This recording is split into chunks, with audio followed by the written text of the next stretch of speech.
দশম শ্রেণীর ছাত্রছাত্রীদের আন্তরিক স্বাগত জানাই। আজকের ভিডিওটি তাদেরই জন্য। এটা একটি ইতিহাসের ভিডিও এবং কয়েকদিন ধরে আমি ইতিহাসের ভিডিও দিচ্ছি।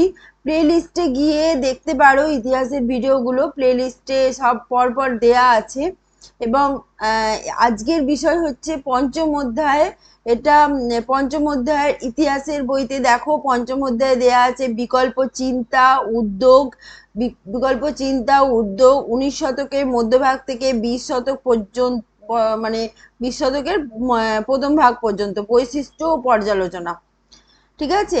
আচ্ছা দেখো, এখানে এটা আমি আগে বলে দিই যে বিকল্প চিন্তার উদ্যোগ মানে এখানে আলাদা রকমের চিন্তা ভাবনা, সেই অনুযায়ী কাজকর্ম, এবং এখানে একটা সময়ের বলে দিয়েছে, যেটা হচ্ছে 19 শতকের মধ্যভাগ। 19 শতক মানে কিন্তু 19 দিয়ে সালটা শুরু হচ্ছে না। 19 মানে এখানে আর 1801 থেকে শুরু করে 1899 পর্যন্ত 19 শতক। ঠিক আছে। আর 1901 থেকে শুরু করে 2000 সাল পর্যন্ত 20 শতক। ঠিক আছে।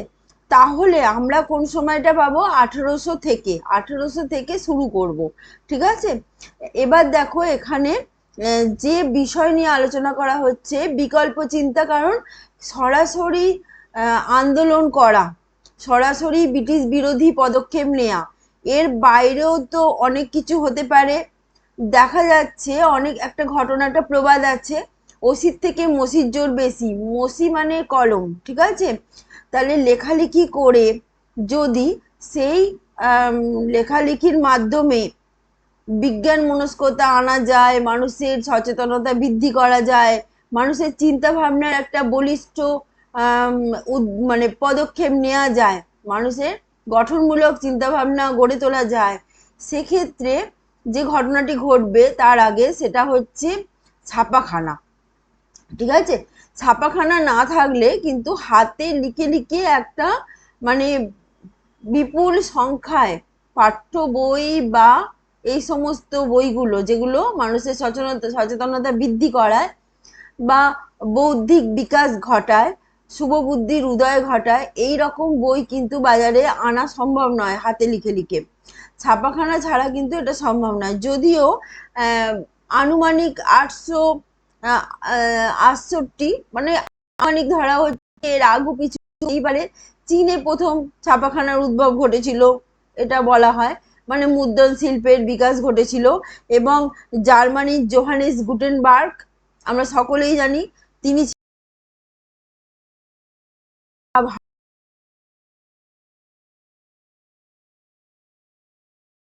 চার্লস উইলকিন্স, তিনি প্রথম চুঁচুড়ায় একটি ছাপাখানা তৈরি করেন। ঠিক আছে। এর পরে পরে অনেক ছাপাখানা তৈরি হয়। এই ছাপাখানার কাজটি তিনি করেছিলেন 1778 খ্রিস্টাব্দে। ঠিক আছে। এরপরে তোমরা ক্লাস 8-এ পড়েছো হ্যালেডের বাংলা, প্রথম বাংলা বই, যদিও ইংরাজিতে নামটা লেখা, ঠিক আছে, কিন্তু বাংলাতেই লেখা ছিল বইটা, a grammar of the Bengal language. ঠিক আছে। এরপরে রংপুরে ছাপাখানা গড়ে ওঠে।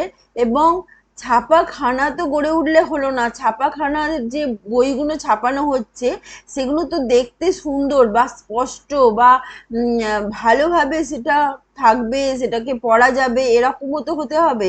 সেই জন্য প্রথমেই কিন্তু ছাপা অক্ষরগুলো খুব সুন্দর হতো তা নয়। তাহলে মার্জিত ছাপা অক্ষর তৈরি করেন প্রথম পঞ্চানন কর্মকার। পঞ্চানন কর্মকার এই জন্য বলছি নামটা খুব গুরুত্বপূর্ণ। এইটা কিন্তু এখন আসছে পরীক্ষায়, এরকম আসছে যাদের শুধু নাম দেয়া আছে তাদের নাম দিয়ে 4 নম্বরের কোশ্চেন আসছে। সুতরাং পঞ্চানন কর্মকার সম্পর্কে কিন্তু জেনে রাখা প্রয়োজন। পঞ্চানন কর্মকার তা কি করতেন? প্রথমে তারা ডাইস ডাইস দিয়ে তারা স্বর্ণকার, ঠিক আছে, ডাইসের মাধ্যমে সোনার গয়না তৈরি করতেন। এবার পরবর্তীকালে তারা কিন্তু কখনোই ছাপাখানার কাজ করেননি, মানে পূর্বপুরুষ কখনো করেননি। পঞ্চানন কর্মকার উইলিয়াম কেরিকে সাহায্য করার জন্য শ্রীরামপুর মিশনে আসেন এবং শ্রীরামপুর মিশনে এসে তিনি মার্জিত ছাপার অক্ষর তৈরি করেন। ঠিক আছে।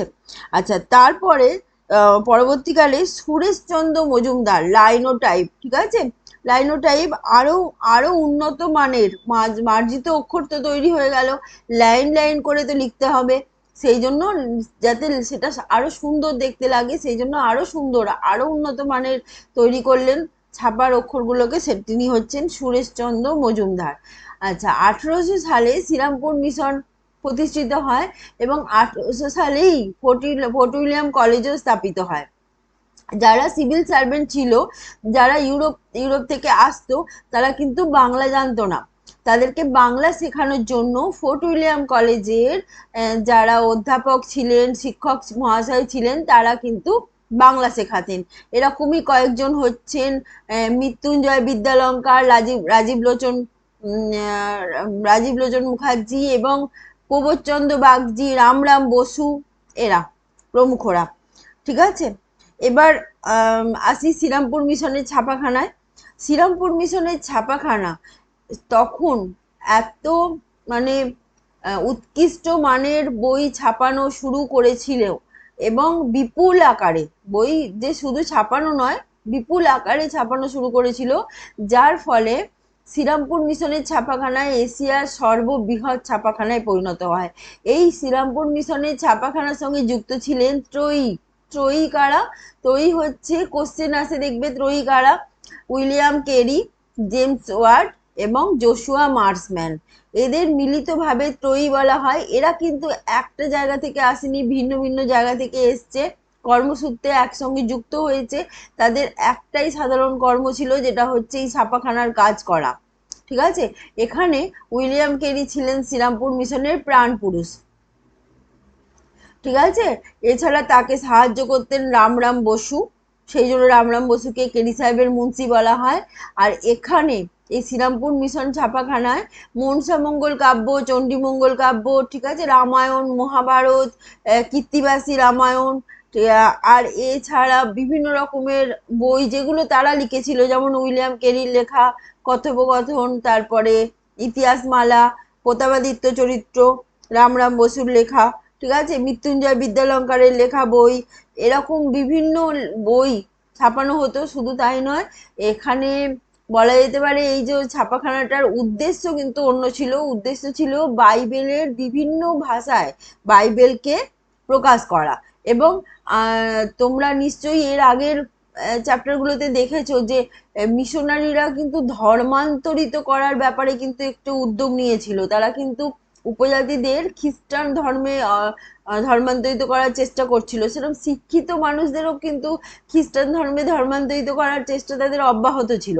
সেই কারণে বাইবেলের বিভিন্ন ভাষায় অনুবাদ করা, বাইবেল প্রায় এখান থেকে বাংলা, হিন্দি, অহমিয়া, উড়িয়া, মারাঠি, সংস্কৃত, এরকম বহু ভাষায় বাইবেলকে তারা অনুবাদ করেছে।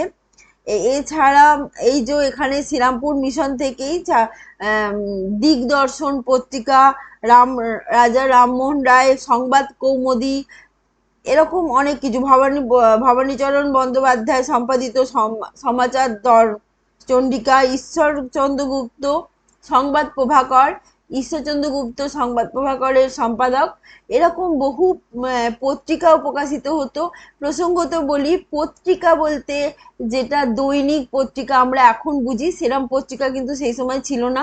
পত্রিকা ছিল পাক্ষিক, মানে 15 দিন অন্তর প্রকাশিত হতো। মাসিক পত্রিকা ছিল, মাসে মাসে একটা করে পত্রিকা প্রকাশিত হতো, ঠিক আছে, 2-3 মাস অন্তর একটা করে পত্রিকা প্রকাশিত হতো। সেক্ষেত্রে সেই পত্রিকা কিন্তু দৈনন্দিন প্রতিদিনের ঘটনা কিন্তু থাকতো তা নয়, এখানে সাহিত্য, দর্শন, বিজ্ঞান, বিভিন্ন রকমের চিন্তা ভাবনা, সেই সম্বন্ধে কথাবার্তা, লেখালেখি, সেই সমস্ত হতো, ঠিক আছে, এই পত্রিকাগুলোতে প্রকাশিত হতো।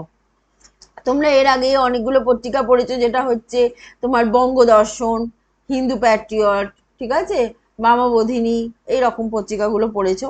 আচ্ছা, এবার আসছি যে উইলিয়াম কেরি, জোশুয়া মার্সম্যান এবং জেমস ওয়াট, যেটা উইলিয়াম ওয়াট, এরা বাংলায় গণশিক্ষা বিস্তারের উদ্যোগ কিন্তু নিয়েছিল। শ্রীরামপুর মিশনে কিন্তু শ্রীরামপুর মিশন মানে ছাপাখানা, শ্রীরামপুরের ছাপাখানা পাশাপাশি তারা যে স্কুল, বালিকা বিদ্যালয়, এই সমস্ত কিন্তু প্রতিষ্ঠা করেছিল।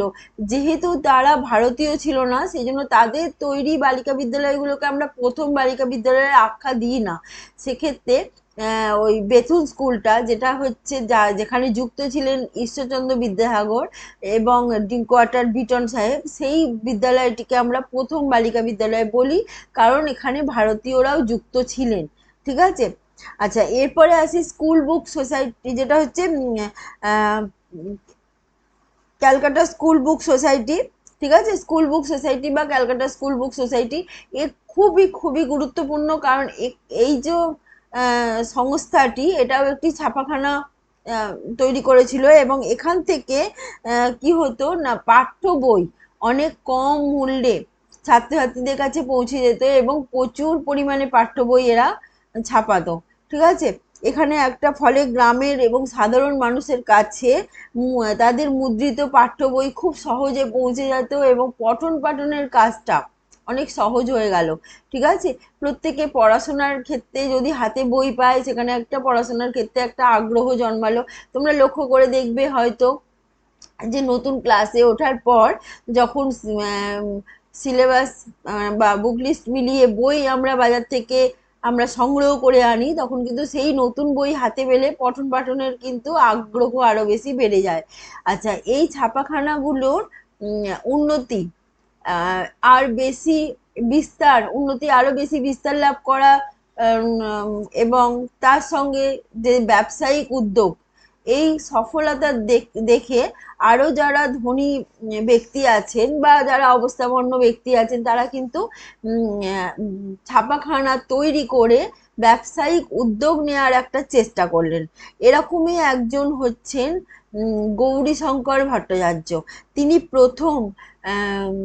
প্রথম পুস্তক বিক্রেতা, প্রথম বাঙালি পুস্তক বিক্রেতা। ঠিক আছে। এবং তিনি প্রথম রঙিন বই অন্নদামঙ্গল কাব্য, ঠিক আছে, এটা এটা প্রকাশ করেছিলেন তার ছাপাখানা থেকে। আর যেটা হচ্ছে, তিনি এছাড়া বঙ্গভাষা প্রকাশিকা সভার সভাপতিও ছিলেন, আমরা এর আগেও দেখেছি। আরো আরো কয়েকটা কথা যেটা হচ্ছে না বললেই নয়, যেটা হচ্ছে মদনমোহন তর্কালঙ্কারের শিশু শিক্ষা এবং ঈশ্বরচন্দ্র বিদ্যাসাগরের বর্ণ পরিচয়। ঈশ্বরচন্দ্র বিদ্যাসাগরের বর্ণ পরিচয় এবং মদনমোহন তর্কালঙ্কারের শিশু শিক্ষা বই দুটো এত বেশি জনপ্রিয়তা লাভ করেছিল এবং বিপুল সংখ্যায় প্রকাশিত হয়েছিল।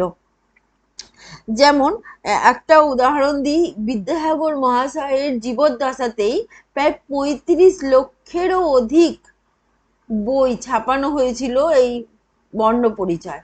ঠিক আছে, বর্ণ পরিচয় বইটি এতগুলো সংখ্যায় ছাপানো হয়েছিল।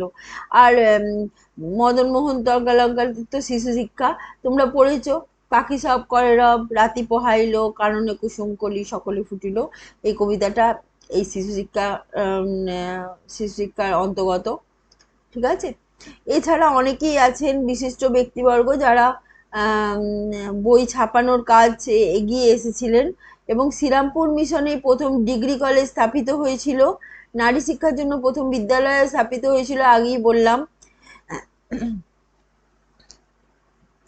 আচ্ছা, এরপরে আমি পরের এপিসোডে আমি বিভিন্ন রকমের ছাপাখানার কথা এবং সেই ছাপাখানার যারা যারা উদ্যোগ নিয়েছিল সেই সমস্ত কথা আমি বিস্তারিতভাবে জানাবো। পরের ভিডিওতে যুক্ত থেকো, সঙ্গে থেকো এবং লাইক করো। লাইক করলে আমাদের মোটিভেশন বাড়ে, আমরা আরো বেশি এই বিষয়ে পরিশ্রম করতে আগ্রহী হই। আজকে এই পর্যন্ত, বাই।